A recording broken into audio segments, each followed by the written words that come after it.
बिस्मिल्लाह वस्सलातु वस्सलामु अला रसूलिल्लाह सल्लल्लाहु अलैहि वसल्लम। सूरा हज आयात 1 ता 18 लिए दौरा कुरान के इस प्रोग्राम में हाजिर खिदमत हैं।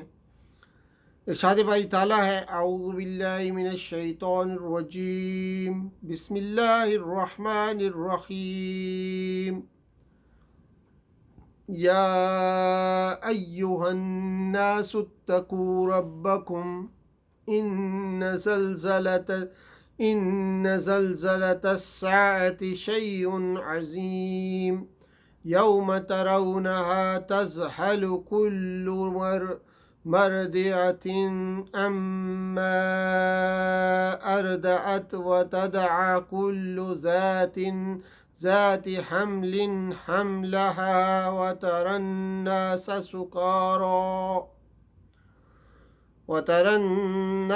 सुकारा वमा हुम बिसुकारा वलकिन्न अज़ाबल्लाहि शदीद।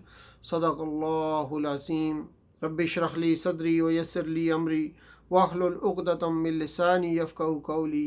अल्लाहुम्मा अरिनल हक़्क़ हक़्क़न वरज़ुक़ना इत्तिबाअहू व अरिनल बातिला बातिलन वरज़ुक़ना इज्तनाबहू। आमीन या रब्बल आलमीन। इस सूरा के मक्की और मदनी होने में इख्तलाफ वाक़ई हुआ है, और इसलिए कि इसमें मक्की और मदनी दोनों की खसूसियात पाई जाती हैं। दरअसल इस सूरा का पहला हिस्सा आयत नंबर 1 से 24 मक्की दौर के आखिरी ज़माने में नाजिल हुआ, और इसके बाद का मज़मून का अंदाज़ फ़ौरन बदल जाता है और महसूस होता है कि ये मदनी दौर के इब्तदाई ज़माने में नाजिल हुआ। चूँकि अक्सर हिस्सा मदीना में नाजिल हुआ, इसलिए मुफस्सिरीन की अक्सरियत ने इसको मदनी सूरा करार दिया है।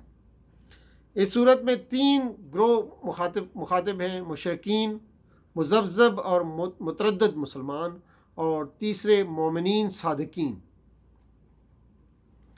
मुशरिकीन को तंबीह है कि तुम ज़िद और हट दर्मी के साथ अपने बेबुनियाद जाहिलाना ख्यालात पर इसरार कर रहे हो।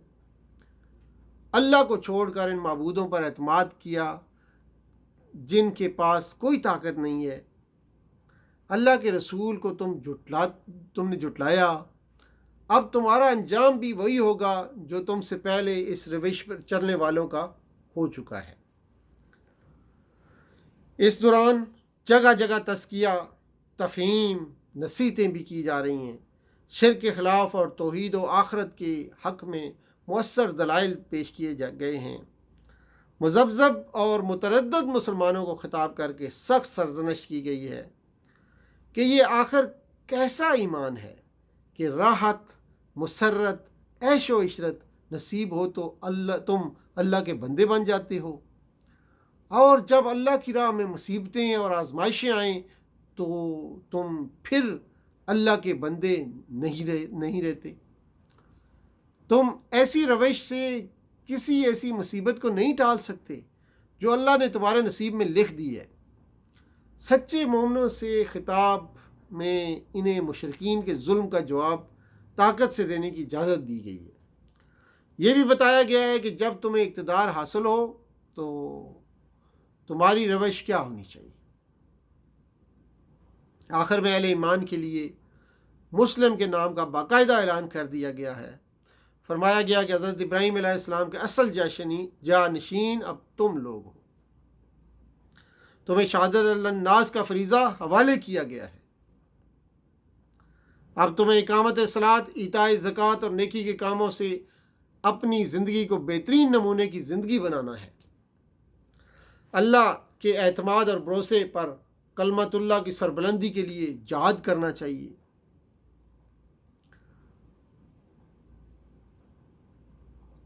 यानी दूध पिलाने वाली अपने बच्चे से गाफिल हो जाएगी और उसे भूल जाएगी। ये उस क़यामत की घड़ी का ज़िक्र है कि वो चीज़ जिससे उसके रद्दी होने की वजह से बेरगबती की जाए, सख्त ज़ोफ़ और बुढ़ापा, अर्ज़ल उम्र की बात है।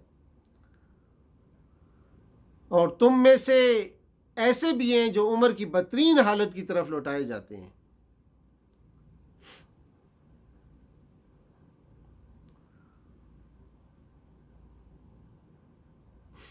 یہ چند ایک مشکل الفاظ تھے، اور اس کے بعد جو ہے کہ آیات میں فرمایا جا رہا ہے وَكَثِيرٌ حَقَّ عَلَيْهِ الْعَذَابُ وَمَن يُهِنِ اللَّهُ فَمَا لَهُ من